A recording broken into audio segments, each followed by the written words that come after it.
ਸੋਰਠ ਮਹੱਲਾ ਤੀਜਾ। ਸੋ ਸਿੱਖ ਸਖਾ ਬੰਧਪ ਹੈ ਭਾਈ, ਜੇ ਗੁਰ ਕੇ ਭਾਣੇ ਵਿੱਚ ਆਵੈ, ਆਪਣੇ ਭਾਣੈ ਜੋ ਚੱਲੈ ਭਾਈ, ਵਿਛੁੜ ਝੂਟਾਂ ਖਾਵੈ। ਸੋ ਸਿੱਖ ਸਖਾ ਬੰਧਪ ਹੈ ਭਾਈ, ਜੇ ਗੁਰ ਕੇ ਭਾਣੇ ਵਿੱਚ ਆਵੈ, ਆਪਣੇ ਭਾਣੈ ਜੋ ਚੱਲੈ ਭਾਈ, ਵਿਛੁੜ ਝੂਟਾਂ ਖਾਵੈ। ਬਿਨ ਸਤਿਗੁਰ ਸੁਖ ਕਦੇ ਨਾ ਪਾਵੈ ਭਾਈ, ਫਿਰ ਫਿਰ ਪਛੁਤਾਵੈ। ਹਰ ਕੇ ਦਾਸ ਸੁਹੇਲੇ ਭਾਈ, ਜਨਮ ਜਨਮ ਕੇ ਕਿਲ ਵਿਖ ਦੁਖ ਕਾਟੇ, ਆਪੇ ਮੇਲ ਮਿਲਾਈ। ਰਹਾਉ ਇਹ ਕੁਟੰਬ ਸਭ ਜੀ ਕੇ ਬੰਧਨ ਭਾਈ, ਭਰਮ ਭੁੱਲਾ ਸੰਸਾਰਾ, ਬਿਨ ਗੁਰ ਬੰਧਨ ਟੂਟਹਿ ਨਾਹੀ। ਗੁਰਮੁਖ ਮੋਖ ਦੁਆਰਾ, ਕਰਮ ਕਰਹਿ ਗੁਰ ਸ਼ਬਦ ਨਾ ਪਛਾਣਹਿ, ਮਰ ਜਨਮਹਿ ਵਾਰੋ ਵਾਰਾ। ਹਉ ਮੇਰਾ ਜਗ ਪਲਚ ਰਿਹਾ ਭਾਈ, ਕੋਈ ਨ ਕਿਸ ਹੀ ਕੀਰਾ। ਗੁਰਮੁਖ ਮਹਿਲ ਪਾਇਨ ਗੁਣ ਗਾਵਨ, ਨਿਜ ਘਰ ਹੋਏ ਬਸੇਰਾ। ਐਥੈ ਬੁਝੈ ਸੋ ਆਪ ਪਛਾਣੈ, ਹਰ ਪ੍ਰਭ ਹੈ ਤਿਸ ਕੇਰਾ। ਸਤਿਗੁਰੂ ਸਦਾ ਦਿਆਲ ਹੈ ਭਾਈ, ਵਿਣ ਭਾਗਾਂ ਕਿਆ ਪਾਈਐ। ਏਕ ਨਦਰ ਕਰ ਵੇਖੈ ਸਭ ਊਪਰ, ਜੇਹਾ ਭਾਉ ਤੇਹਾ ਫਲ ਪਾਈਐ। ਨਾਨਕ ਨਾਮ ਵਸੈ ਮਨ ਅੰਤਰ, ਵਿਚਹੁ ਆਪ ਗਵਾਈਐ। ਏਕ ਨਦਰ ਕਰ ਵੇਖੈ ਸਭ ਊਪਰ, ਜੇਹਾ ਭਾਉ ਤੇਹਾ ਫਲ ਪਾਈਐ। ਨਾਨਕ ਨਾਮ ਵਸੈ ਮਨ ਅੰਤਰ, ਵਿਚਹੁ ਆਪ ਗਵਾਈਐ। ਵਾਹਿਗੁਰੂ ਜੀ ਕਾ ਖਾਲਸਾ, ਵਾਹਿਗੁਰੂ ਜੀ ਕੀ ਫਤਿਹ। ਸਤਿਗੁਰੂ ਪਾਤਸ਼ਾਹ ਸਾਹਿਬ ਜੀ ਦੇ ਪਾਵਨ ਦਰਬਾਰ ਦੀਆਂ ਹਾਜ਼ਰੀਆਂ ਭਰਦਿਆਂ ਗੁਰੂ ਪਾਤਸ਼ਾਹ ਸਾਹਿਬ ਜੀ ਦੇ ਆਪਣੇ ਹੀ ਨਿਜ ਪਾਵਨ ਸਰੂਪ ਸ਼ਬਦ ਨਾਲ ਚਿੱਤ ਲਾ ਕੇ, ਜਦ ਆਪ ਸਾਵਧਾਨ ਤੇ ਇਕਾਗਰ ਚੀਤ ਹੋਏ ਜੁੜ ਮਿਲ ਬੈਠੇ ਹੋ, ਪਾਤਸ਼ਾਹ ਗੁਰਦੇਵ ਜੀ ਦੀਆਂ ਬੇਅੰਤ ਮਹਿਰਮਤਾਂ ਤੇ ਵਡਿਆਈਆਂ ਜੋ ਸਤ ਸੰਗਤ ਵਿੱਚ ਸਦਾ ਵਰਤਦੀਆਂ ਨੇ, ਆਪ ਉਹਨਾਂ ਦੇ ਸਾਂਝੀ ਤੇ ਧਾਰਨੀ ਹੋਏ ਹੋ। ਕਿਰਪਾਲਤਾ ਕਰਨਾ, ਆਪਣੇ ਨਿਰਮਲ ਹਿਰਦੇ 'ਚੋਂ ਅਰਦਾਸ ਕਰਨਾ, ਜੋ ਗੁਰੂ ਪਾਤਸ਼ਾਹ ਸਾਹਿਬ ਜੀ ਰਹਿਮਤ ਕਰਨ।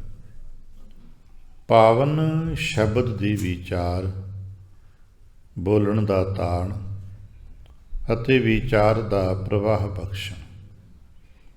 ਇੱਕ ਵਾਰ ਆਸੀਸ ਦਿੰਦਿਆਂ ਅੰਮ੍ਰਿਤ ਦ੍ਰਿਸ਼ਟੀ ਪਾ ਕੇ ਜਪਣਾ ਜੀ ਸਤਨਾਮ ਸ਼੍ਰੀ ਵਾਹਿਗੁਰੂ। ਗਰੀਬ ਨਿਵਾਸ ਘਟ ਘਟ ਕੇ ਵਾਸੀ ਸ਼੍ਰੀ ਅਕਾਲ ਪੁਰਖ ਵਾਹਿਗੁਰੂ ਜੀ ਦਾ ਕੋਟਾਨ ਕੋਟ ਸ਼ੁਕਰਾਨਾ, ਜੋ ਸੱਚੇ ਪਾਤਸ਼ਾਹ ਸਾਹਿਬ ਜੀ ਨੇ ਕਿਰਪਾ ਕੀਤੀ ਹੈ। ਸੰਪੂਰਨ ਰਹਿਣ ਆਪਣੇ ਪਿਆਰ ਤੇ ਭਾਣੇ ਵਿੱਚ ਬਤੀਤ ਕਰਾਈ ਹੈ। ਅੰਮ੍ਰਿਤ ਵੇਲੇ ਦੀ ਜਾਗ ਬਖਸ਼ਿਸ਼ ਕੀਤੀ ਤੇ ਇਸ ਵਕਤ ਆਪਣੇ ਹੀ ਪਾਵਨ ਦਰਬਾਰ ਦੀ ਹਾਜ਼ਰੀ ਭਰਨ ਦਾ ਸੁਭਾਗ ਬਖਸ਼ਿਆ। ਹਰ ਰੋਜ਼ ਦੀ ਤਰ੍ਹਾਂ ਅੱਜ ਵੀ ਅੰਮ੍ਰਿਤ ਵੇਲੇ ਸੱਚੇ ਸਾਹਿਬ ਦੀ ਬਖਸ਼ਿਸ਼ਾਂ ਦਾ ਦਰ ਖੁੱਲ੍ਹਦਾ ਹੈ। ਸਾਡੇ ਲਈ ਰਹਿਮਤ ਆਸੀਸ ਪ੍ਰਾਪਤ ਹੁੰਦੀ ਹੈ, ਸਾਨੂੰ ਉਪਦੇਸ਼ ਮਿਲਦਾ ਹੈ, ਇੱਕ ਵਿਚਾਰ ਅਸੀਂ ਦ੍ਰਿੜ ਕਰ ਸਕੀਏ। ਆਦਿ ਪੂਰਨ, ਮੱਧ ਪੂਰਨ, ਅੰਤ ਪੂਰਨ ਪਰਮੇਸ਼ਰ ਹੈ। ਸਿਮਰੰਤ ਸੰਤ ਸਰਬਤਰ ਰਮਣੰ। ਇਹ ਕਰਤਾ ਪੁਰਖ ਵਾਹਿਗੁਰੂ ਜੀ ਦਾ ਜੋ ਨਿਜ ਸਰੂਪ ਤੇ ਸੁਭਾਵ ਹੈ, ਤੇ ਉਹਦੇ ਨਾਲ ਨਾਲ ਉਹਦੇ ਭਗਤਾਂ ਦਾ ਜੋ ਕਰਤੱਵ ਹੈ ਉਹਦਾ ਦਰਸ਼ਨ ਹੈ ਇਹਦੇ ਵਿੱਚ। ਸਿਮਰੰਤ ਸੰਤ ਸਰਬਤਰ ਰਮਣੰ, ਨਾਨਕ ਅਗਨਾਸ਼ਨ ਜਗਦੀਸ਼ਵਰ ਹੈ। ਉਹ ਗੁਨਾਹ ਮਿਟਾ ਦਿੰਦਾ ਹੈ, ਪਾਪ ਮਿਟਾ ਦਿੰਦਾ ਹੈ। ਉਹਦਾ ਯਾਦ ਜਾਪਤੇ ਕਰੀਏ। ਦੁਨੀਆ ਦੇ ਸਿਆਣੇ ਬੰਦੇ ਸਾਡੇ ਗਲਤੀਆਂ ਲੁਕਾ ਦੇਣਗੇ, ਪਰਦਾ ਪਾ ਦੇਣਗੇ, ਪਰ ਮਿਟਾ ਨਹੀਂ ਸਕਦੇ ਨਾ। ਪਰ ਗੁਰੂ ਕਰਤੇ ਦੀ ਰਹਿਮਤ ਹੈ, ਸਾਡੇ ਗੁਨਾਹ ਸਾਡੇ ਪਾਪ ਮਿਟ ਹੀ ਜਾਂਦੇ ਨੇ। ਔਰ ਸਭ ਤੋਂ ਵੱਡੀ ਗੱਲ ਹੈ ਕਿ ਉਹ ਪੂਰਨਤਾ ਦਾ ਪੱਖ ਹੈ। ਜੇ ਗੱਲ ਸਾਨੂੰ ਫਿਲਾਸਫੀ 'ਚ ਸਮਝ ਆਉਂਦੀ ਹੈ ਕਿ ਜੇ ਪੂਰਾ ਹੈ ਨਾ, ਤੇ ਸਾਨੂੰ ਵੀ ਉੱਥੋਂ ਤੱਕ ਪਹੁੰਚਦਿਆਂ ਪੂਰੇ ਹੋਣਾ ਹੈ। ਜਿੰਨਾ ਚਿਰ ਅਸੀਂ ਪੂਰੇ ਨਹੀਂ ਹੋਵਾਂਗੇ ਉਹਨਾਂ ਚਿਰ ਮਿਲਾਪ ਵੀ ਨਹੀਂ ਹੋਣਾ, ਕਿਉਂਕਿ ਪੂਰੇ ਨਾ ਮਿਲਾਪ ਵਾਸਤੇ ਪੂਰੇ ਹੋਣਾ ਪੈਣਾ। ਤੇ ਪੂਰੇ ਦਾ ਪੈਮਾਨਾ ਇਹ ਨਹੀਂ ਕਿ ਅਸੀਂ ਉਨੇ ਵੱਡੇ ਹੋਵਾਂਗੇ, ਨਹੀਂ, ਅਸੀਂ ਜਿਤਨੇ ਹਾਂ ਉਤਨੇ ਪੂਰੇ ਹੋਵਾਂਗੇ। ਪੂਰਨਤਾ ਦਾ ਮਤਲਬ ਇਹ ਹੁੰਦਾ ਹੈ ਕਿ ਜੋ ਸਾਡੀ ਪਰਸੈਂਟੇਜ ਹੈ ਆਪਣੀ 100% ਹੋ ਜਾਏ। ਭਾਵੇਂ ਅਸੀਂ ਇੱਕ ਬੂੰਦ ਹਾਂ, ਭਾਵੇਂ ਬੂੰਦ ਦਾ ਵੀ 100ਵਾਂ ਹਿੱਸਾ ਹੋਈਏ, ਪਰ ਜਿਤਨੇ ਵੀ ਹਾਂ ਉਤਨੇ ਤਾਂ ਪੂਰੇ ਹੋਈਏ ਨਾ। ਅਸੀਂ ਇਹਦੇ 'ਤੇ ਦਾਅਵਾ ਨਹੀਂ ਕਰ ਸਕਦੇ ਕਿ ਅਸੀਂ ਮਣਾ ਮੋਹੀ ਸਾਮਾਨ ਉਠਾ ਲਾਂਗੇ, ਜੇ ਅਸੀਂ ਬੜੀ ਭੋਏ ਦੇ ਮਾਲਕ ਹੋ ਜਾਵਾਂਗੇ, ਜੇ ਅਸੀਂ ਬਹੁਤ ਕੁਝ ਕਰ ਲਾਂਗੇ। ਨਹੀਂ, ਅਸੀਂ ਇੱਕ ਨਿੱਕਾ ਜਿਹਾ ਕਿਣਕਾ ਹੋਵਾਂਗੇ, ਪਰ ਕਿਣਕਾ ਵੀ ਤਾਂ ਪੂਰਾ ਹੋਵੇਗਾ ਨਾ। ਜੋ ਵਿਗਿਆਨ ਦ੍ਰਿਸ਼ਟੀ ਉਹੀ ਕਹਿੰਦੀ ਹੈ। ਅੱਜ ਵੀ ਜਦੋਂ ਅਸੀਂ ਕਿਸੇ ਸੰਸਾਰ ਦੇ ਚੀਜ਼ ਦੀ ਗਣਤ ਦੇ ਮੁਤਾਬਕ, ਵਿਗਿਆਨ ਦੇ ਮੁਤਾਬਕ ਨਾਪ ਤੋਲ ਪੜਤਾਲ ਕਰਨੀ ਹੁੰਦੀ ਹੈ, ਤਾਂ ਸਾਰੇ ਥੋੜ੍ਹਾ ਨਾਪਦੇ ਨੇ, ਉਹਦਾ ਇੱਕ ਹਿੱਸਾ ਬਣਾਉਂਦੇ ਨੇ। ਇੱਕ ਅੰਕ ਦੀ ਇੱਕ ਇਕਾਈ ਦੀ ਨਾਪ ਤੋਲ ਕਰ ਲੈਂਦੇ ਨੇ, ਬਾਕੀ ਮਲਟੀਪਲਾਈ ਕਰ ਲੈਂਦੇ ਨੇ। ਬਸ ਇਹੀ ਹਿਸਾਬ ਕਿਤਾਬ ਸਾਡਾ ਹੈ। ਕਰਤਾ ਪੁਰਖ ਕਿੰਨਾ ਵੱਡਾ ਹੈ ਸਾਨੂੰ ਨਹੀਂ ਪਤਾ, ਪਰ ਅਸੀਂ ਕਿਤਨੇ ਵੱਡੇ ਹਾਂ, ਅਸੀਂ ਕੀ ਹੈ ਸਾਨੂੰ ਇਹ ਤਾਂ ਪਤਾ। ਕਮ ਸੇ ਕਮ ਅਸੀਂ ਤਾਂ ਆਪਣੇ ਆਪ ਨੂੰ ਪੂਰੇ ਕਰੀਏ। ਔਰ ਪੂਰਨਤਾ ਹੀ ਸਾਡੀ ਨੀਅਤ ਹੈ। ਇੱਥੇ ਪੂਰਨਤਾ ਦਾ ਭਾਵ ਹੈ ਬਿਲਕੁਲ ਜਿਤਨੇ ਜੋਗੇ ਹਾਂ ਉਤਨੇ ਸ਼ੁੱਧ ਹੋ ਸਕੀਏ, ਕਿਉਂਕਿ ਜੇ ਸ਼ੁੱਧ ਸਰੂਪ ਹੋਇਆ, ਪੂਰਨਤਾ ਪ੍ਰਾਪਤ ਹੋਈ, ਤਦ ਹੀ ਕਰਤਾ ਪੁਰਖ ਜੀ ਦੇ ਨਾਲ ਸਾਡਾ ਮਿਲਾਪ ਹੋਏਗਾ। ਨਹੀਂ ਤਾਂ ਉਰਾਂ ਉਰਾਂ ਭਟਕਦੇ ਰਹਾਂਗੇ। ਸੋਈਆਂ ਦੇ ਵਿੱਚ ਇੱਕ ਬੜਾ ਪਿਆਰਾ ਬਚਨ ਹੈ, ਗੁਰ ਗਿਆਨ ਔਰ ਧਿਆਨ ਤਤ ਸਿਉ ਤਤ ਮਿਲਾਵੈ। ਗੁਰੂ ਦਾ ਗਿਆਨ ਤੇ ਗੁਰੂ ਦੇ ਗਿਆਨ 'ਚੋਂ ਪ੍ਰਗਟ ਹੋਇਆ ਧਿਆਨ ਸਾਡੇ ਜੀਵ ਤੱਤ ਨੂੰ, ਜੋ ਸਾਡੇ ਕੋਲ ਤੱਤ ਹੈ ਕਰਤੇ ਦਾ, ਪਰਮ ਤੱਤ ਦੇ ਵਿੱਚ ਮਿਲਾ ਦਿੰਦਾ ਹੈ। ਗੁਰ ਗਿਆਨ ਔਰ ਧਿਆਨ ਤਤ ਸਿਉ ਤਤ ਮਿਲਾਵੈ। ਹੁਣ ਗੁਰੂ ਦਾ ਗਿਆਨ ਅਸਾਂ ਵਰਤਣਾ ਹੈ ਅਤੇ ਗੁਰੂ ਦਾ ਹੀ ਧਿਆਨ ਅਸਾਂ ਵਰਤਣਾ ਹੈ। ਇੱਥੇ ਬੈਠ ਕੇ ਆਪਾਂ ਹੋਰ ਕੁਝ ਕਰਮਕਾਂਡ ਕਰਨ ਲਈ ਥੋੜ੍ਹਾ ਬੈਠੇ ਹਾਂ। ਇੱਥੇ ਬੈਠ ਕੇ ਅਸੀਂ ਗੁਰੂ ਦਾ ਗਿਆਨ ਵਰਤਣਾ, ਸਮਝਣਾ ਹੈ, ਪ੍ਰਾਪਤ ਕਰਨਾ ਹੈ। ਅਤੇ ਗਿਆਨ ਪ੍ਰਾਪਤ ਕਰਨ ਦੇ ਜੋ ਵਸੀਲੇ ਨੇ ਉਹ ਸਦੀਆਂ ਤੋਂ ਆਦਿ ਜੁਗਾਦਿ ਕੋਈ ਨਹੀਂ। ਗੁਰੂ ਕੇ ਸ਼ਬਦ ਨੂੰ ਪੜ੍ਹੀਏ, ਗੁਰੂ ਕੇ ਸ਼ਬਦ ਨੂੰ ਸੁਣੀਏ, ਗੁਰੂ ਕੇ ਸ਼ਬਦ ਨੂੰ ਸਮਝੀਏ। ਗਿਆਨ ਪ੍ਰਾਪਤ ਕਰਨ ਦੇ ਪਹਿਲੇ 3 ਕਦਮ ਸਾਰੇ ਦੁਨੀਆ ਦੇ ਔਰ ਸਦੀਆਂ ਤੋਂ ਇਹੀ ਨੇ। ਬਸ ਇਤਨਾ ਕੁ ਹੈ, ਕਿਤੇ ਸੁਣਿਆ ਪਹਿਲਾਂ ਜਾਂਦਾ ਹੈ, ਕਿਤੇ ਪੜ੍ਹਿਆ ਪਹਿਲਾਂ ਜਾਂਦਾ ਹੈ, ਪਰ ਅਲਟੀਮੇਟ ਸੁਣਿਆ ਪਹਿਲਾਂ ਜਾਂਦਾ ਹੈ। ਕਿਉਂਕਿ ਪਹਿਲਾਂ ਸੁਣਾਂਗੇ ਅਤੇ ਪੜ੍ਹਨ ਜੋਗੇ ਹੋਵਾਂਗੇ। ਇਸੇ ਕਰਕੇ ਸਾਨੂੰ ਗੁਰਬਾਣੀ ਸਭ ਤੋਂ ਪਹਿਲਾਂ ਸੁਣਿਆ ਦੀਆਂ ਗੱਲਾਂ ਸਾਡੇ ਨਾਲ ਵੱਡੇ ਪੱਧਰ 'ਤੇ ਕੀਤੀਆਂ ਨੇ। ਛੋਟਾ ਜਿਹਾ ਬਾਲਕਾ ਅਧਿਆਪਕ ਦੇ ਕੋਲ ਜਾਂਦਾ, ਪਹਿਲਾਂ ਪੜ੍ਹਦਾ ਲਿਖਦਾ ਨਹੀਂ ਗਾ, ਪਹਿਲਾਂ ਸੁਣਦਾ ਹੈ। ਸੁਣ ਕੇ ਜਦੋਂ ਪੱਕਦਾ ਹੈ ਅਤੇ ਫਿਰ ਬੋਲਣ ਜੋਗਾ ਹੁੰਦਾ ਹੈ, ਫਿਰ ਉਹ ਪੜ੍ਹਨ ਜੋਗਾ ਹੁੰਦਾ ਹੈ। ਅਤੇ ਜਦੋਂ ਬੋਲਣ ਜੋਗਾ ਅਤੇ ਪੜ੍ਹਨ ਜੋਗਾ ਹੋ ਜਾਂਦਾ, ਫਿਰ ਉਹ ਲਿਖਣ ਜੋਗਾ ਹੋ ਜਾਂਦਾ ਹੈ। ਨਹੀਂ ਤਾਂ ਪਹਿਲਾਂ ਤਾਂ ਲਕੀਰ 'ਤੇ ਲਕੀਰ ਖਿੱਚਦਾ ਹੈ, ਪਰ ਜਦੋਂ ਉਹਦੇ ਅੰਦਰ ਪਹਿਲੇ 2 ਸਟੈਪ ਪੱਕ ਜਾਂਦੇ ਨੇ, ਫਿਰ ਅਧਿਆਪਕ ਕਹਿੰਦਾ ਬੋਲ ਊੜਾ ਲਿਖ, ਅਤੇ ਊੜਾ ਲਿਖ ਦਿੰਦਾ। ਅਧਿਆਪਕ ਕਹਿੰਦਾ ਅੱਗੇ ਅੱਖਰ ਲਿਖ, ਅਤੇ ਬਿਨਾਂ ਮਾਤਰਾ ਤੋਂ ਅੱਖਰ ਲਿਖਣ ਲੱਗ ਪੈਂਦਾ, ਫਿਰ ਮਾਤਰਾਵਾਂ ਲਗਾਉਣ ਲੱਗ ਪੈਂਦਾ। ਹੌਲੀ ਹੌਲੀ ਉਹਦੀ ਮੁਹਾਰਨੀ ਚੱਲ ਪੈਂਦੀ ਹੈ। ਪਰ ਉਹਦਾ ਗਿਆਨ ਦੀ ਆਰੰਭਤਾ ਸੁਣਨ ਤੋਂ ਹੁੰਦੀ ਹੈ। ਸ਼ਾਇਦ ਇਸੇ ਕਰਕੇ ਸਾਨੂੰ ਦੱਸਿਆ ਆਇਓ ਸੁਣਨ ਪੜ੍ਹਨ ਕਉ ਬਾਣੀ। ਪਹਿਲਾਂ ਸੁਣ, ਜੇ ਸੁਣਾਂਗੇ ਤਾਂ ਫਿਰ ਸਿੱਧ ਸਪੀਰ ਸੁਰਨਾਥ ਹੋ ਸਕਦੇ ਹਾਂ। ਇਹ ਸਾਡੇ ਲਈ ਸੰਭਾਵਨਾਵਾਂ ਖੁੱਲ੍ਹੀਆਂ ਨੇ। ਸੁਣਦਿਆਂ ਅਸਾਂ ਗਿਆਨ ਸਮਝਣਾ ਹੈ, ਅਤੇ ਜਿਤਨੀ ਕਿਸ ਨੂੰ ਸਮਝ ਆ ਜਾਂਦੀ ਹੈ, ਫਿਰ ਉਤਨਾ ਹੀ ਆਪਣੇ ਗੁਰੂ ਦਾ ਅਨੁਸਾਰੀ ਹੋ ਜਾਂਦਾ ਹੈ।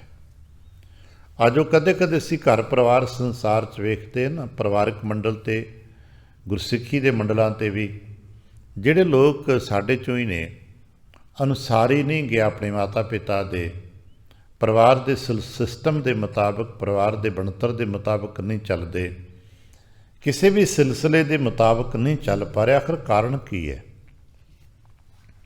ਕਾਰਨ ਇਹ ਹੈ ਕਿ ਉਹ ਗੱਲ ਉਹਨਾਂ ਦੀ ਸਮਝ ਵਿੱਚ ਨਹੀਂ ਬੈਠ ਰਹੀ। ਜਾਣਦੇ ਨੇ ਪਰ ਉਸਨੂੰ ਸਮਝ ਨਹੀਂ ਪਾ ਰਹੇ। ਕਿਤੇ ਬਾਗੀ ਹੋ ਰਹੇ ਨੇ, ਕਿਤੇ ਘੱਟ ਸਮਝ ਆ ਰਹੀ ਹੈ।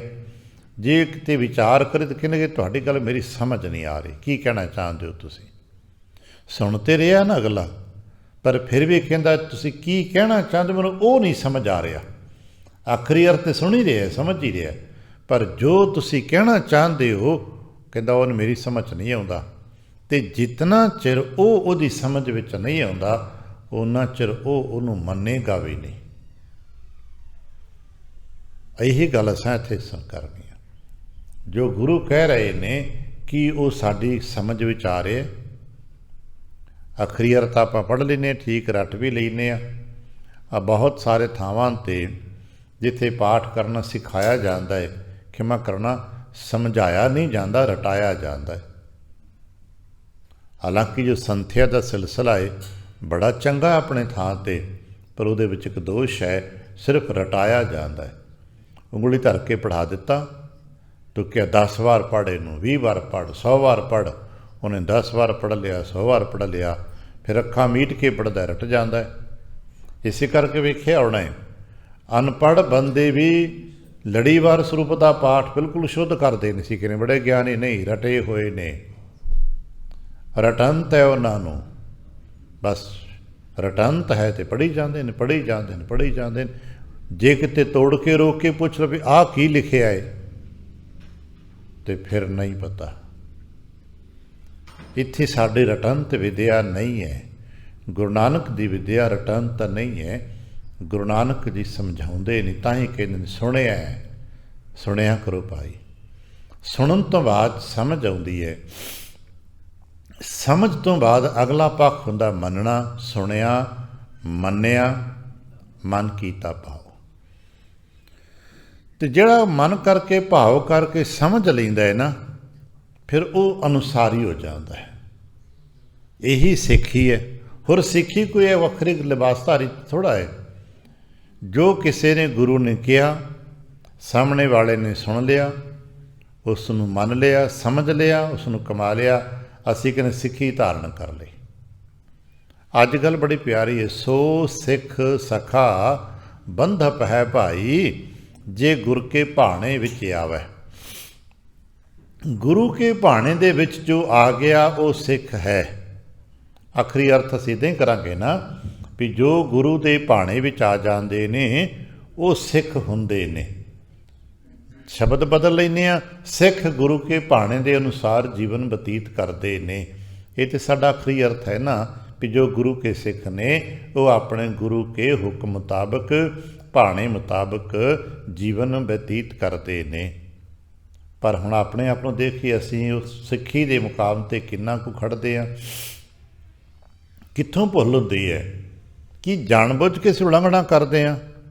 ਨਹੀਂ, ਕੁਝ ਗੱਲਾਂ ਸਾਡੀ ਸਮਝ ਵਿੱਚ ਨਹੀਂ ਆਉਂਦੀਆਂ, ਅਤੇ ਜਦੋਂ ਗੱਲਾਂ ਸਾਡੀ ਸਮਝ ਵਿੱਚ ਨਹੀਂ ਆਉਂਦੀਆਂ ਉਹਨੂੰ ਕਰ ਵੀ ਨਹੀਂ ਪਾਵਾਂਗੇ, ਉਹਨੂੰ ਨਿਭਾ ਵੀ ਨਹੀਂ ਪਾਵਾਂਗੇ, ਕਿਉਂਕਿ ਗੱਲ ਸਾਡੀ ਸਮਝ ਵਿੱਚ ਹੀ ਨਹੀਂ ਆਈ। ਇਸ ਕਰਕੇ ਸਿੱਖੀ ਦਾ ਜੋ ਗਹਿਰਾ ਪੱਖ ਹੈ ਉਹ ਸਮਝ ਹੈ, ਉਹ ਸਮਝਦਾਰੀ ਹੈ। ਔਰ ਜਪਜੀ ਸਾਹਿਬ ਦੇ ਵਿੱਚ ਇਸ ਨੂੰ ਸੋਝੀ ਕਿਹਾ ਹੈ, ਸੁੱਧ ਕਿਹਾ ਹੈ।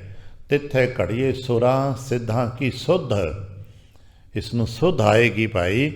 ਇਹਨੂੰ ਆਪਾਂ ਪੰਜਾਬੀ ਵਿੱਚ ਇਸ ਨੂੰ ਸੋਝੀ ਆਉਣਾ ਕਹਿੰਦੇ ਹਾਂ। ਸਮਝ ਆ ਜਾਏਗੀ, ਜੀਵਨ ਦੀ ਸਮਝ ਆ ਜਾਏਗੀ। ਜਿਸ ਨੂੰ ਇਹ ਸਮਝ ਆ ਜਾਏਗੀ ਵੀ ਸਭ ਤੋਂ ਵੱਡਾ ਉਪਦੇਸ਼, ਸਭ ਤੋਂ ਪਿਆਰਾ ਉਪਦੇਸ਼, ਸਭ ਤੋਂ ਜ਼ਿੰਦਗੀ ਦੀ ਸਰਲਤਾ ਦਾ ਉਪਦੇਸ਼ ਗੁਰੂ ਨਾਨਕ ਦਾ ਹੈ, ਗੁਰਬਾਣੀ ਮੁਤਾਬਕ ਹੈ, ਫਿਰ ਉਹ ਗੁਰਬਾਣੀ ਦੇ ਮੁਤਾਬਕ ਹੋ ਜਾਏਗਾ।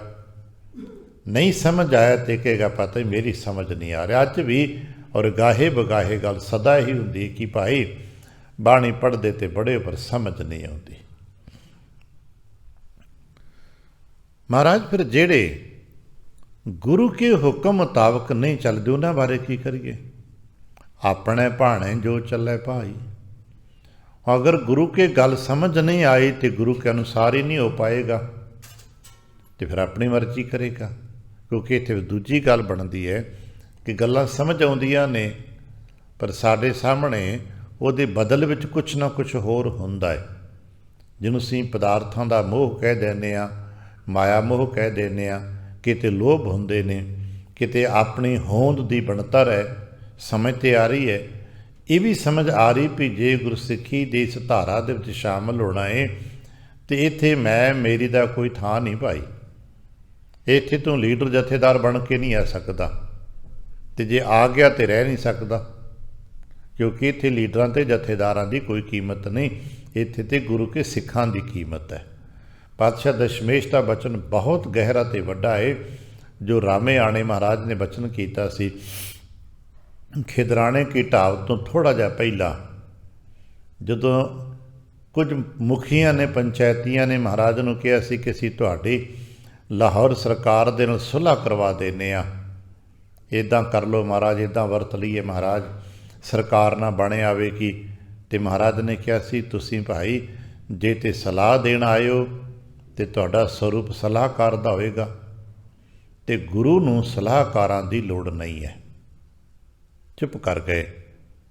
ਅਗਲਾ ਬੋਲ ਮਹਾਰਾਜ ਨੇ ਕਿਹਾ ਭਾਈ ਜੇ ਸਿੱਖ ਬਣ ਕੇ ਆਇਓ ਤਾਂ ਬਚਨ ਮੰਨਣਾ ਪੈਣਾ, ਕਿਉਂਕਿ ਗੁਰੂ ਸਿੱਖਾਂ ਦੇ ਨਾਲ ਸੰਬੰਧ ਰੱਖਦੇ ਨੇ, ਗੁਰੂ ਕਰਤੇ ਦੇ ਸਲਾਹਕਾਰ ਨਹੀਂ ਹੁੰਦੇ। ਅੱਜ ਤੱਕ ਸਾਨੂੰ ਇਹ ਗੱਲ ਸਮਝ ਆ ਜਾਏ, ਪਰਿਵਾਰ ਵਿੱਚ ਅਸੀਂ ਇੱਕ ਦੂਜੇ ਦੀ ਸਲਾਹ ਲੈਂਦੇ ਹੋਵਾਂਗੇ, ਰਾਜਨੀਤੀ ਵਿੱਚ, ਧਰਮ ਨੀਤੀ ਵਿੱਚ, ਤਮਾਮ ਥਾਵਾਂ 'ਤੇ ਵੱਡੇ ਲੋਕਾਂ ਦੇ ਸਲਾਹਕਾਰ ਹੋਣਗੇ, ਰਾਜਿਆਂ ਦੇ ਸਲਾਹਕਾਰ ਹੋਣਗੇ, ਪਰ ਗੁਰੂ ਕਰਤੇ ਦਾ ਕੋਈ ਸਲਾਹਕਾਰ ਨਹੀਂ ਹੋ ਸਕਦਾ। ਕਿਉਂਕਿ ਗੁਰੂ ਕਾ ਦਾ ਜੋ ਸਲਾਹ ਲੈ ਕੇ ਚਲੇਗਾ ਫਿਰ ਤਾਂ ਸਲਾਹਕਾਰ ਵੱਡਾ ਹੋ ਜਾਂਦਾ ਹੈ। ਬਹੁਤੀ ਵਾਰ ਰਾਜਿਆਂ ਤੋਂ ਉਹਨਾਂ ਦੇ ਵਜ਼ੀਰ ਸਲਾਹਕਾਰ ਬਹੁਤੇ ਸਿਆਣੇ ਹੁੰਦੇ ਨੇ। ਅੱਜ ਵੀ ਜਿਹਨੂੰ ਰਾਜਨੀਤੀ ਦੇ ਮੰਡਲ ਦੀ ਪਕੜ ਹੈ, ਉਹਨੂੰ ਸਭ ਨੂੰ ਪਤਾ ਕਿ ਜਿੰਨੇ ਸਾਡੇ ਲੀਡਰ ਨੇ ਇਹਨਾਂ 'ਚੋਂ ਘੱਟ ਹੀ ਪੜ੍ਹੇ ਲਿਖੇ ਹੁੰਦੇ ਨਾ, ਇਹਨਾਂ ਨੂੰ ਸਲਾਹਕਾਰ ਹੀ ਇਹਨਾਂ ਨੂੰ ਸਲਾਹਾਂ ਦਿੰਦੇ ਨੇ। ਹਰ ਰਾਜਨੀਤੀ ਦੀ ਸਰਕਾਰ ਦਾ ਆਪਣਾ ਆਪਣਾ ਮੰਡਲ ਦਾ ਇੱਕ ਸਲਾਹਕਾਰ ਹੁੰਦਾ, ਇੱਕ ਥਿੰਕ ਟੈਂਕ ਹੁੰਦਾ, ਉੱਥੇ ਹਾਈਲੀ ਕੁਆਲੀਫਾਈਡ ਬੰਦੇ ਬੈਠੇ ਹੁੰਦੇ ਨੇ। ਸਾਡੇ ਤੇ ਹਰ ਮੁਲਕ 'ਚ ਹੈ ਨਾ, ਇਹ ਕਿਤੇ ਜਾ ਕੇ ਦਿੱਲੀ ਜਾ ਕੇ ਦੇਖਣਾ ਬਹੁਤ ਵੱਡਾ ਇੱਕ ਡਿਪਾਰਟਮੈਂਟ ਹੈ ਜਿਹਨੂੰ ਅਸੀਂ ਨੀਤੀ ਆਯੋਗ ਕਹਿ ਰਹੇ ਹਾਂ। ਪਹਿਲਾਂ ਯੋਜਨਾ ਆਯੋਗ ਕਹਿੰਦੇ ਹੁੰਦੇ ਸੀ, ਹੁਣ ਇਹ ਸਰਕਾਰ ਨੇ ਨੀਤੀ ਆਯੋਗ ਕਰ ਦਿੱਤਾ ਹੈ। ਜਿੱਥੇ ਪਲੈਨਿੰਗਸ ਹੁੰਦੀਆਂ ਨੇ, ਇੱਥੇ ਹਾਈਲੀ ਕੁਆਲੀਫਾਈਡ ਬੰਦੇ ਬੈਠੇ ਨੇ, ਉਹ ਪਲੈਨਿੰਗਸ ਕਰਦੇ ਰਹਿੰਦੇ ਨੇ, ਪ੍ਰੋਗਰਾਮ ਬਣਾਉਂਦੇ ਰਹਿੰਦੇ ਨੇ। ਲੀਡਰ ਆ ਕੇ ਇੱਕ ਸਿੰਗਲ ਲਾਈਨ ਦਾ ਏਜੰਡਾ ਸੁਣਾ ਦਿੰਦੇ ਨੇ। ਅਸੀਂ ਕਹਿੰਦੇ ਫਲਾਣਾ ਲੀਡਰ ਬੜਾ ਸਿਆਣਾ ਨਹੀਂ ਭਾਈ, ਉਹ ਸਲਾਹਕਾਰ ਨੇ। ਇਹ ਸਾਰੇ ਪਲੈਨਿੰਗ ਸਲਾਹਕਾਰ ਬਣਾਉਂਦੇ ਨੇ, ਅਤੇ ਕਈ ਵਾਰ ਸਲਾਹਕਾਰ ਸਰਕਾਰਾਂ ਡੋਬ ਦਿੰਦੇ ਨੇ, ਅਤੇ ਕਈ ਵਾਰ ਤਾਰ ਵੀ ਦਿੰਦੇ ਨੇ। ਗੁਰੂ ਕਰਤੇ ਦਾ ਕੋਈ ਸਲਾਹਕਾਰ ਨਹੀਂ ਜੇ, ਗੁਰੂ ਕਰਤੇ ਦਾ ਕੋਈ ਸਲਾਹਕਾਰ ਨਹੀਂ ਹੈ। ਇਸ ਕਰਕੇ ਗੁਰੂ ਕਰਤੇ ਦੇ ਕੋਲ ਸਿੱਖ ਹੈ ਹੁਕਮ ਮੰਨਣ ਵਾਲਾ। ਇਸੇ ਕਰਕੇ ਅਸੀਂ ਇੱਕ ਤੁਕ ਪੜ੍ਹਦੇ, ਆਮ ਤੌਰ ਬੜੀ ਕਾਮਨ ਤੁਕ ਹੈ, ਹੁਕਮ ਮੰਨੀਐ ਹੋਵੈ ਪ੍ਰਵਾਨ ਤਾਉ ਖਸਮੇ ਕਾ ਮਹਿਲ ਪਾਏ ਸੀ। ਉੱਥੇ ਸਲਾਹਾਂ ਦੇ ਕੇ ਨਹੀਂ ਜਾ ਸਕਦੇ, ਸਲਾਹ ਦੇ ਮੁਤਾਬਕ ਨਹੀਂ ਜਾ ਸਕਦੇ। ਇੱਕ ਦੂਜੇ ਨਾਲ ਅਸੀਂ ਸਲਾਹ ਕਰ ਸਕਦੇ ਹਾਂ ਕਿ ਭਾਈ ਗੁਰੂ ਕਾ ਹੁਕਮ ਕਿਵੇਂ ਮੰਨੀਏ, ਕੀ ਕਰੀਏ ਤਾਂ ਕਿ ਅਸੀਂ ਗੁਰੂ ਕੇ ਹੁਕਮ ਨੂੰ ਮੰਨ ਸਕੀਏ। ਇਹ ਅਸੀਂ ਇੱਕ ਦੂਜੇ ਨਾਲ ਸਲਾਹ ਕਰ ਸਕਦੇ ਹਾਂ। ਇੱਥੇ ਗੁਰਮੁਖਤਾ ਦੀ ਲੋੜ ਪੈਂਦੀ ਹੈ। ਇੱਥੇ ਗੁਰਮੁਖ ਜਨ ਸਲਾਹਾਂ ਦਿੰਦੇ ਨੇ, ਭਾਈ ਇੱਦਾਂ ਕਰ ਲਿਆ ਕਰੋ, ਇੱਦਾਂ ਨਾ ਕਰਿਆ ਕਰੋ। ਪਰ ਚੇਤਾ ਰੱਖਣਾ, ਗੁਰੂ ਕਰਤੇ ਦੇ ਘਰ ਜਾਣ ਲਈ ਆਪਣੀਆਂ ਸਲਾਹਾਂ ਨੂੰ ਛੱਡਣਾ ਪੈਂਦਾ ਹੈ।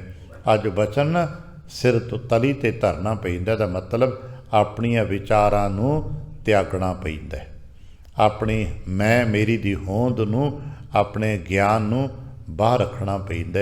ਇੱਥੇ ਸਿਰਫ ਇੱਕੋ ਹੀ ਕਹਿਣਾ ਹੁੰਦਾ, ਜੋ ਤੁਧ ਭਾਵੈ ਸਾਈ ਭਲੀ ਕਾਰ। ਨਹੀਂ ਤੇ ਮਹਾਰਾਜ ਕਹਿਣ ਲੱਗੇ, ਆਪਣੇ ਭਾਣੇ ਜੋ ਚੱਲੈ ਭਾਈ ਵਿਛੁੜ ਚੋਟਾਂ ਖਾਵੈ। ਮਹਾਰਾਜ ਨੇ ਇੱਕ ਉਦਾਹਰਣ ਐਗਜ਼ਾਮਪਲ ਦਿੱਤਾ, ਕਦੇ ਆਪਨੇ ਵੇਖਿਆ ਵੀ ਹੋਵੇਗਾ, ਪੜ੍ਹਿਆ ਤੇ ਕਈ ਵਾਰ ਹੋਵੇਗਾ। ਪਹਾੜਾਂ ਤੋਂ ਨਦੀਆਂ ਚੱਲਦੀਆਂ ਨੇ, ਨਦੀਆਂ ਦੀ ਮੰਜ਼ਿਲ ਦਰਿਆਵਾਂ ਦੀ ਮੰਜ਼ਿਲ ਸਮੁੰਦਰ ਹੈ। ਜਦੋਂ ਪਹਾੜਾਂ ਤੋਂ ਨਦੀਆਂ ਚੱਲਦੀਆਂ ਤੇ ਰਾਹ 'ਚ ਕਈ ਪੱਥਰ ਚੱਟਾਨਾਂ ਠੋਕਰਾਂ ਪੈਂਦੀਆਂ ਨੇ। ਉਹਨਾਂ ਚੱਟਾਨਾਂ ਠੋਕਰਾਂ ਦੇ ਸਦਕੇ ਕਈ ਵਾਰ ਪਾਣੀ ਦੇ ਕੁਝ ਹਿੱਸੇ ਆਪਣੀ ਮੂਲ ਧਾਰਾ ਤੋਂ ਵੱਖਰੇ ਹੋ ਜਾਂਦੇ ਨੇ। ਚੱਟਾਨਾਂ ਦੀ ਠੋਕਰ ਪਈ, ਮੂਲ ਧਾਰਾ ਤੋਂ ਕਿਸੇ ਠੋਕਰ ਕਰਕੇ ਵੱਖਰੇ ਹੋ ਗਏ, ਇੱਕ ਵੱਖਰੀ ਧਾਰਾ ਬਣ ਗਈ। ਪਰ ਅਗਰ ਬਹੁਤ ਛੋਟੀ ਵੱਖਰੀ ਧਾਰਾ ਬਹੁਤ ਲੰਬਾ ਪੈਂਡਾ ਨਹੀਂ ਤੈਅ ਕਰ ਪਾਉਂਦੀ, ਫਿਰ ਕੁਝ ਦੂਰੀ 'ਤੇ ਜਾ ਕੇ ਉਹ ਸੁੱਕ ਜਾਂਦੀ ਹੈ। ਹੁਣ ਮੁੱਖ ਧਾਰਾ ਤੋਂ ਵਿਛੜ ਤੇ ਜਾਣਾ ਸੌਖਾ ਹੈ, ਪਰ ਵਾਪਸ ਮੁੱਖ ਧਾਰਾ ਦੇ ਵਿੱਚ ਮਿਲਣਾ ਬੜਾ ਔਖਾ ਹੈ। ਬੜਾ ਪਿਆਰਾ ਬਚਨ ਆਪਣੇ ਪੜ੍ਹ, ਨਦੀਆਂ ਵਾਹ ਵਿਛੁੰਨਿਆ ਮੇਲਾ ਸੰਜੋਗੀ ਰਾਮ। ਉਸ ਨਦੀ ਦੀ ਮੁੱਖ ਧਾਰਾ ਤੋਂ, ਉਹਨੂੰ ਪੰਜਾਬੀ 'ਚ ਛੋਟੀ ਜਿਹੀ ਧਾਰਾ ਨੂੰ ਵਾਹੜਾ ਕਹਿੰਦੇ ਨੇ, ਵੀ ਵਹਿਣ ਛੋਟਾ ਜਿਹਾ ਪਾਣੀ ਦਾ ਵਹਿਣ ਵੱਖਰਾ ਤੇ ਹੋ ਗਿਆ। ਵੱਖਰੇ ਹੋਣਾ ਆਸਾਨ ਹੈ, ਪਰ ਮੁੜ ਕੇ ਵਾਪਸ ਆਉਣਾ ਬੜਾ ਕਠਿਨ ਹੈ। ਵਾਪਸ ਮੁੱਖ ਧਾਰਾ 'ਚ ਮਿਲ ਜਾਏ, ਕੋਈ ਭਾਗਾਂ ਵਾਲੇ ਹੁੰਦੇ ਨੇ ਜੋ ਭੁੱਲ ਕੇ ਆ ਕੇ ਫਿਰ ਮੱਥਾ ਟੇਕ, ਮਹਾਰਾਜ ਗਲਤੀ ਹੋ ਗਈ। ਔਰ ਸਾਡੇ ਕੋਲ ਹਾਲਾਂਕਿ ਬੇਅੰਤ ਸਾਖੀਆਂ, ਇਤਿਹਾਸ ਪ੍ਰਮਾਣ ਐਸੇ ਨੇ ਜਿਹੜੇ ਗੁਰਸਿੱਖ ਤੇ ਗਲਤੀਆਂ ਕਰ ਗਏ, ਭੁੱਲ ਗਏ, ਫਿਰ ਵਾਪਸ ਆ ਕੇ ਮੁਬਾਰਕਾਂ। ਅਸੀਂ ਉਹਨਾਂ ਤੋਂ ਸਿੱਖਿਆ ਲੈਣੀ ਕਿ ਭਾਈ ਜੀਵਨ 'ਚ ਗਲਤੀ ਕਿਸੇ ਤੋਂ ਕਦੇ ਵੀ ਹੋ ਸਕਦੀ ਹੈ, ਪਰ ਜਦੋਂ ਸਮਝ ਆ ਜਾਏ ਉਦੋਂ ਹੀ ਵਾਪਸ ਆਪਣੀ ਹਾਂ ਨੂੰ, ਆਪਣੀ ਆਕੜ ਨੂੰ, ਮੈਂ ਨੂੰ, ਇੱਜ਼ਤ ਪ੍ਰਤਿਸ਼ਠਾ ਛੱਡ ਕੇ ਗੁਰੂ ਚਰਨਾਂ 'ਚ ਆ ਜਾਈਏ। ਪਰ ਜੇ ਗੁਰੂ ਚਰਨਾਂ 'ਚ ਨਾ ਆਏ ਤੇ ਵਿਛੜਨਾ ਤੇ ਬੜਾ ਆਸਾਨ ਹੈ, ਫਿਰ ਮਿਲਾਪ ਬੜਾ ਮੁਸ਼ਕਲ ਹੈ। ਸਾਡੇ ਘਰ 2-3 ਨਾਂ ਨੇ ਜਿਹੜੇ ਵਿਛੜੇ ਤੇ ਹੈ ਨੇ, ਪਰ ਮਿਲਾਪ ਬੜਾ ਮੁਸ਼ਕਲ ਹੋ ਗਿਆ। ਅਸਾਂ ਵੇਖੀਏ, ਪਹਿਲਾ ਨਾਮ ਪਿਰਥੀ ਚੰਦ ਦਾ ਹੈ, ਹਾਲਾਂਕਿ ਉਹਨਾਂ ਤੋਂ ਵੀ ਇੱਕ ਪਹਿਲਾ ਨਾਮ ਹੋਰ ਹੈਗਾ ਹੈ, ਪਰ ਉਹਨਾਂ ਨੇ ਸਮਾਂ ਪਾ ਕੇ ਮਿਲਾਪ ਹਾਸਲ ਕਰ ਲਿਆ। ਸਾਡੇ ਸਾਖੀਕਾਰ ਸੁਣਾਉਂਦੇ ਨਾ ਕਿ ਇੱਕ ਦੌਰ ਆਇਆ ਸੀ, ਬਾਬਾ ਸ਼੍ਰੀ ਚੰਦ ਜੀ ਨੇ ਵੀ ਗੁਰੂ ਅੰਗਦ ਦੇਵ ਦਾ ਵਿਰੋਧ ਕੀਤਾ, ਪਰ ਸਮਾਂ ਪਾ ਕੇ ਸ਼੍ਰੀ ਚੰਦ ਸਾਹਿਬ ਜੀ ਆਪ ਹੀ ਮੁਲਾਕਾਤਾਂ, ਚੌਥੇ ਪਾਤਸ਼ਾਹ ਸਾਹਿਬ ਜੀ ਨੂੰ ਮੁਲਾਕਾਤਾਂ ਹੋ ਗਈਆਂ, ਮਿਲ ਪਏ, ਅਤੇ ਮਿਲਦੇ ਮਿਲਦੇ ਇੰਨੇ ਨੇੜੇ ਆ ਗਏ ਕਿ 6ਵੇਂ ਪਾਤਸ਼ਾਹ ਸਾਹਿਬ ਜੀ ਦੇ ਵੇਲੇ ਬਾਬਾ ਸ਼੍ਰੀ ਚੰਦ ਸਾਹਿਬ ਜੀ ਨੇ ਆਪਣੇ ਉਦਾਸੀ ਸੰਪਰਦਾ ਨੂੰ ਗੁਰੂ ਘਰ ਦੇ ਨਾਲ ਸਮਰਪਿਤ ਅਤੇ ਸੰਬੰਧਿਤ ਕਰਤਾ, ਅਤੇ ਬਾਬਾ ਗੁਰਦਿੱਤਾ ਜੀ ਨੂੰ ਉਦਾਸੀ ਸੰਪਰਦਾ ਦਾ ਦੂਸਰਾ ਮੁਖੀ ਥਾਪਤਾ, ਜੋ ਕਿ ਅੱਜ ਵੀ ਉਦਾਸੀ ਸੰਪਰਦਾ ਦੇ ਮੁਖੀਆਂ ਦੇ ਵਿੱਚ ਦੂਸਰੇ ਨੰਬਰ 'ਤੇ ਨਾਮ ਆਉਂਦਾ ਹੈ। ਉੱਥੇ ਮਿਲਾਪ ਹਾਸਲ ਹੋ ਗਿਆ। ਸ਼ਾਇਦ ਇਹੀ ਕਾਰਨ ਕਿ ਹੁਣ ਤੱਕ ਸਾਡੇ ਮਨਾਂ 'ਚ ਉਦਾਸੀਆਂ ਦੇ ਪ੍ਰਤੀ ਭਾਵ ਪ੍ਰੇਮ ਹੈ। ਲੰਮੇਰਾ ਸਮਾਂ ਉਦਾਸੀ ਸਾਧੂਆਂ ਨੇ ਗੁਰੂ ਘਰ ਦੀਆਂ ਸੇਵਾਵਾਂ ਵੱਡੀਆਂ ਕੀਤੀਆਂ, ਪਠਨ ਪਾਠਨ बड़े अध्ययन के काम किए। ठीक है, इक्का दुक्का गलतियां भुल्लां मनुखों तो होईयां, पर बहुतात विच उदासियां ने गुरु घर की बाणी के प्रचार प्रसार च बड़ा वड्डा सहयोग किया रहा। पर धीरमल, पिरथी चंद ते राम राय, ये तीन नाम ने जिहड़े विछड़े ने मुड़ के मुड़े नहीं, वापस मिलना औखा हो गया। दातू ते दासू विछड़े ने पर समा पा के मिल गए ने। ये चीज़ां समझण की जरूरत है। विछड़ सकता मनुख कोई भी गलती करके। असीं बाबा दातू जी ते दासू की बाबत सुनिया ना, एक ने आके गुरु अमरदास महाराज लत्त कढ़ मारी सी, दूजे ने कुछ आसन सिख ले ते अपना वखर डेरा अपनी दुनिया चला ली। पर कुछ समय बाद जदों माता खीवी जी ने समझाया भी तुहाडा गुरु घर तो बिना गुजारा नहीं है, वो दोवें गुरु घर में शामिल हो जाते हैं। गुरु घर की फिर सिੱਖੀ इसे करके उन्होंने बाद लिखने के चेता रखना। उस तो बाद विच दातू ते दासू की कहानी खत्म भी हो जाती है, क्योंकि वड्डी धारा च मिलण का मतलब है अपनी कहानी का खत्म हो जाना। और यही सब तो कठिन गल है जी, अपनी कहानी मिटाना नहीं चाहते। जिहड़ा भी अपनी कहानी बना के रखना चाहता है वो अलग रहेगा, तो विच अलग रहेगा तो दुख भी भोगेगा, चोटां भी खाएगा, मिलेगा उहदा नाम मिटेगा, पर फिर चोट भी नहीं लगेगी, फिर दुख भी नहीं लगेगा। जिथे नदियां दे मिलाप होंदे ने, जो आपां संगम कहने आ वेख्या होना हरी के पत्तन ते आके नूं समां लगे, जिन्हां किते हरी के पत्तन गए होगे, कोई यूपी दे पासे इलाहाबाद नूं हुण प्रयागराज कहण लग पे, उत्थे गए होगे। बहुत नदियां दे मिलाप होंदे ने। हमेशा ही छोटी नदी वड्डी नदी दे विच समा जाती है। एक कदम पहलां ते छोटी नदी का नाम हुंदा है, पर अगले कदम ते फिर छोटी नदी का नाम नहीं हुंदा। ते जे छोटी नदी का नाम नहीं हुंदा, पर फिर उसनूं सुक्कण का डर भी नहीं हुंदा। हुण उहनूं मुक्कण का डर भी नहीं है, ना सुक सकेगी ना मुक सकेगी, क्योंकि समा गई है। तो जिहड़ी नदी किसी वड्डे दरिया च नहीं समावंदी, उहदे सदा सुक्कण का डर है, उहदे सदा मुक जाण का डर है। इसी तरह असीं ये निक्की निक्की धारावां हाँ, गुरु दरियाओ है, गुरु दरियाओ दे विच समा गए, ना सुक्कण का डर रहेगा ना मुक्कण का डर रहेगा। तो जे गुरु दरियाओ दे विच ना समाए तो हर वक्त ही दुनिया के पैंदे हो दुखों के करके सुक्कण का डर भी तो मुक्कण का डर भी रहेगा। महाराज कहने लगे, भाई सिख तो वो है, प्यारा सखा बंधप वो है जो सतगुरु के भाणे मुताबक जीवन बतीत करता है। तो जिहड़ा अपनी मर्जी करता है, इत्थे भण का भाव है अपनी मर्जी, अपने भाणे जो चले भाई। तो जो अपनी मर्जी वरतदा है तो नतीजा उन्हें की मिलता है, विछड़ चोटां खावे। वेख्या राम राय अपनी मर्जी वरती ना, सारा कुछ गुरु घर तो मिले है, पर दिल्ली जाके अपनी मर्जी वरत लई, ते अपनी मर्जी वरतन तो बाद नतीजे की भुगतन मिले ने, विछड़े ते चोटां खाधियां। अज तक सिद्धांतक रूप के रूप च राम राय का मिलाप नहीं है। सानू अज तक हुक्म है ना, राम राइयां नाल तुसी कोई सांझ नहीं पाउणी, धीरमलियां दे नाल कोई सांझ नहीं पाउणी, मीणियां दे नाल कोई सांझ नहीं पाउणी। हाँ, वो गुरसिੱਖੀ स्वीकार कर लैण ते फिर मिलना है। मिलाप तो तदों ही जो अपनी मर्जी छड्ड दियांगे। हुण सारा कुछ किवें समझ आए? महाराज कहण लगे, चेता रखना, सो सिख सखा बंधप है भाई, जे गुर के भाणे विच आवै, अपने भाणे जो चले भाई, विछुड़ चोटां खावै। महाराज की करिए फिर? बिन सतगुर सुख कदे न पावै भाई, फिर पछोतावै। भाई सुख कदों मिलता? जब सतगुरु मिलते। तो सतगुरु के मिलाप का मतलब है ना, एक तो असीं एक दूजे नूं परिवारक तौर पर मनुखी तौर पर मिलते हैं, भाई मिले, दुआ सलाम की, दुख सुख की सांझ पुछी, हाय हैलो किया, अपने अपने घर चले गए। पर सतगुरु का जो मिलाप है ना, वो इस तरह का नहीं है। सतगुरु का मिलाप ऐसा नहीं कि राह गली मिले, दुख सुख ते मिले, हाय हैलो की तो मैं अपने घर तो तुसी अपने घर, ऐसा नहीं है। सतगुरु दे नाल मिलाप है कि जदों कोई सिख सतगुरु नूं मिलदा है, उदों सिख समा जाता है, ਉਦੋਂ ਸਿੱਖ ਗੁਰੂ ਧਾਰਾ ਦੇ ਵਿੱਚ ਸਮਾ ਜਾਂਦਾ ਹੈ, ਲੀਨ ਹੋ ਜਾਂਦਾ ਹੈ। ਉਸ ਤੋਂ ਬਾਅਦ 'ਚ ਆਪਣਾ ਨਾਮ, ਆਪਣੀ ਪਹਿਚਾਣ, ਆਪਣੀ ਹੋਂਦ ਨੂੰ ਮਿਟਾ ਦਿੰਦਾ ਹੈ। ਫਿਰ ਪੁੱਛੀਏ ਕੀ ਕਹਿਣ ਲੱਗਾ, ਨੇ ਗੁਰੂ ਕਾ ਹੈ। ਫਿਰ ਉਹ ਆਪਣੀ ਮਰਜ਼ੀ ਤਿਆਗ ਦਿੰਦਾ ਹੈ, ਸਰੀਰ ਨਹੀਂ ਤਿਆਗਦਾ, ਘਰ ਪਰਿਵਾਰ ਨਹੀਂ ਤਿਆਗਦਾ, ਆਪਣੀ ਮਰਜ਼ੀ ਤਿਆਗਦਾ ਹੈ। ਆਪਣੇ ਘਰ ਪਰਿਵਾਰ ਦੇ ਕਾਰ ਵਿਹਾਰ ਨੂੰ, ਆਪਣੇ ਵਪਾਰਕ ਸਿਲਸਿਲੇ ਨੂੰ, ਆਪਣੇ ਰਾਜਨੀਤਿਕ ਪੱਧਰੀ ਨੂੰ, ਸਾਰੇ ਨੂੰ ਉਹ ਗੁਰੂ ਕੀ ਆਗਿਆ ਦੇ ਮੁਤਾਬਕ ਵਰਤਦਾ ਹੈ। ਅਤੇ ਜੋ ਗੁਰੂ ਕੇ ਆਦਰਸ਼ ਨੇ, ਜੋ ਗੁਰੂ ਕੇ ਸਿਧਾਂਤ ਨੇ, ਉਹਦੇ ਮੁਤਾਬਕ ਚੱਲਦਾ।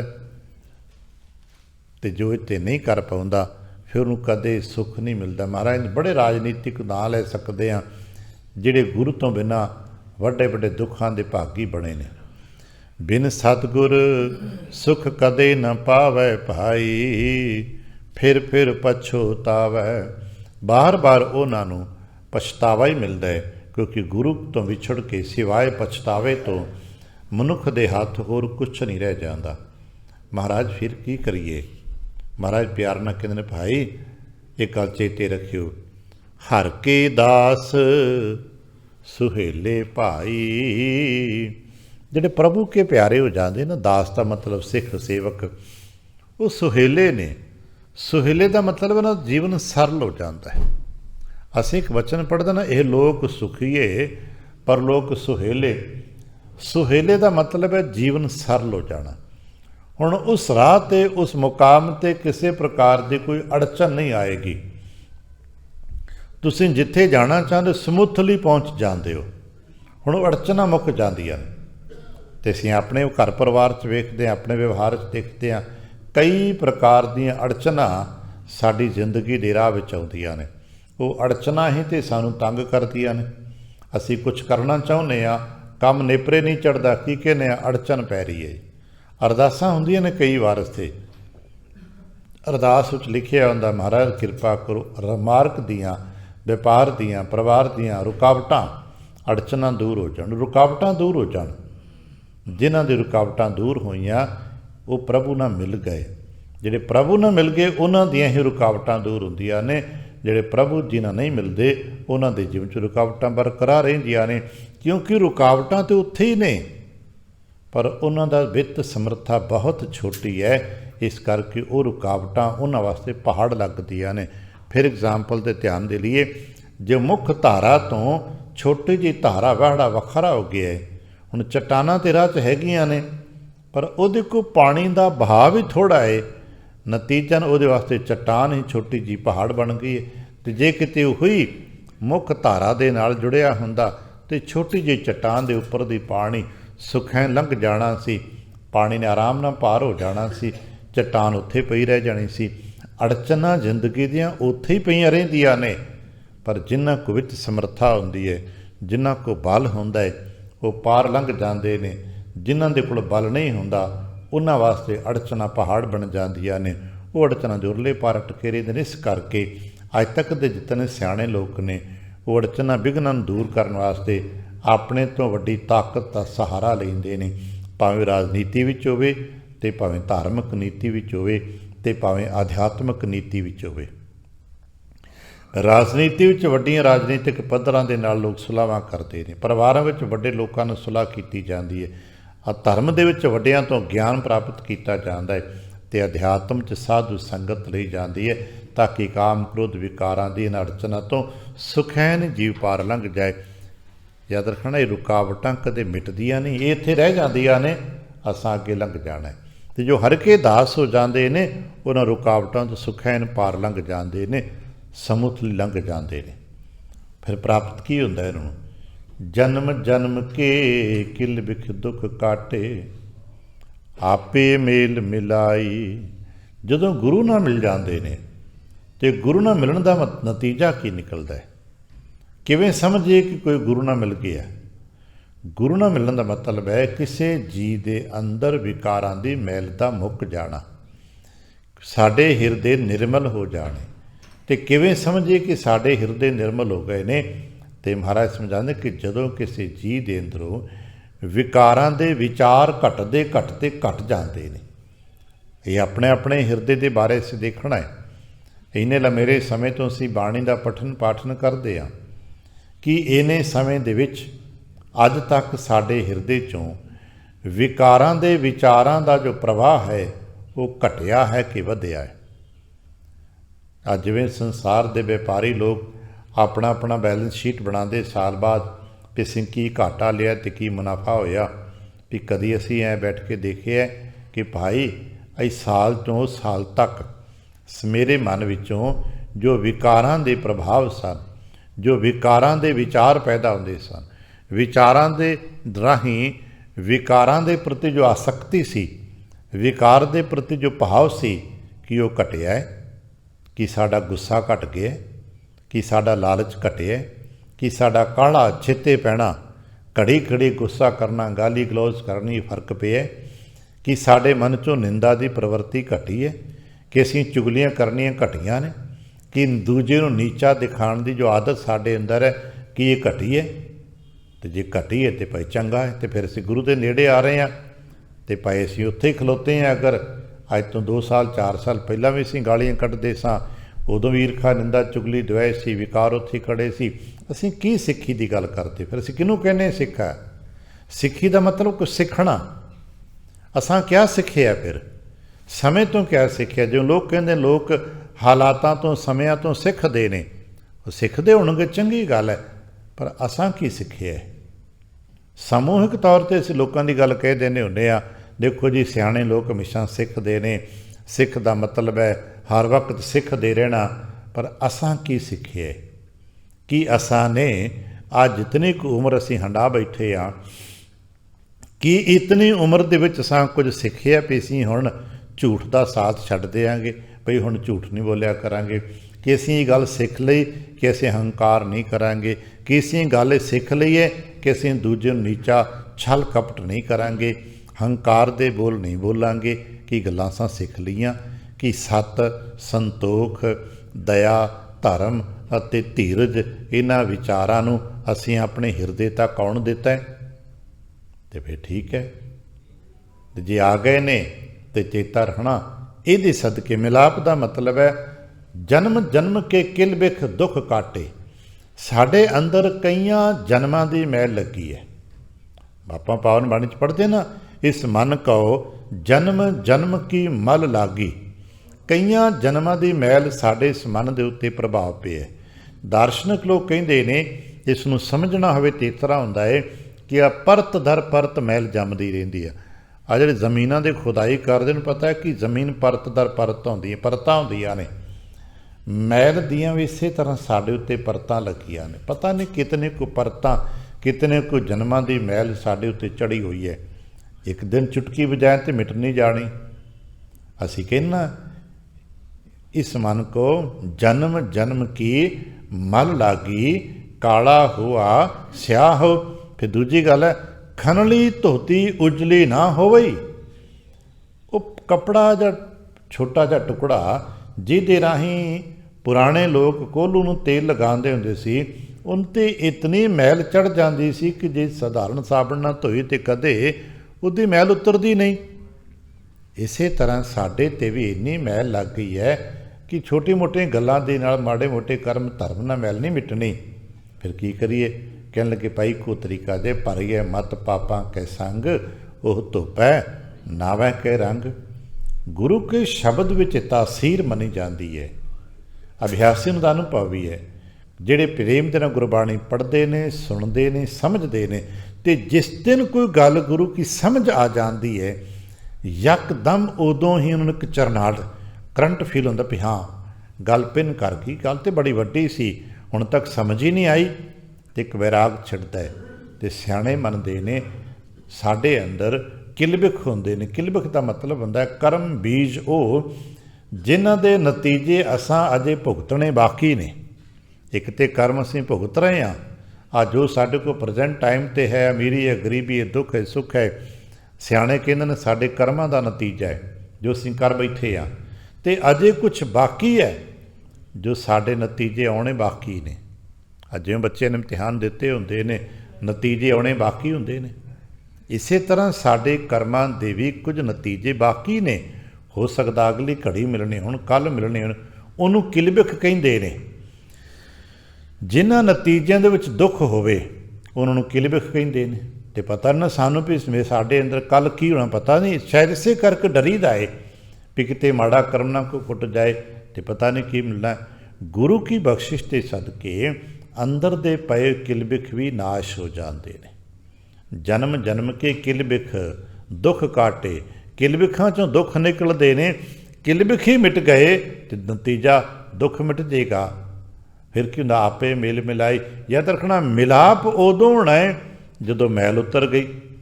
ਜਿੰਨਾ ਚਿਰ ਮੈਲ ਬਾਕੀ ਉਹਨਾਂ ਚਿਰ ਮਿਲਾਪ ਨਹੀਂ ਹੋ ਸਕਦਾ। ਅੱਜ ਅਸੀਂ ਕਾਰੀਗਰਾਂ ਨੂੰ ਦੇਖਦੇ ਹਾਂ, ਲੱਕੜ ਦੇ ਦੋ ਟੁਕੜੇ ਵੀ ਉਹਨਾਂ ਮਿਲਾਣੇ ਹੁੰਦੇ ਤੇ ਵਿੱਚੋਂ ਕਾਰਬਨ ਦੇ ਰਾਹੀਂ ਰੇਗਮਾਰ ਰਗੜਦੇ ਨੇ, ਕਾਰਬਨ ਮਿਟਾਉਂਦੇ ਨੇ।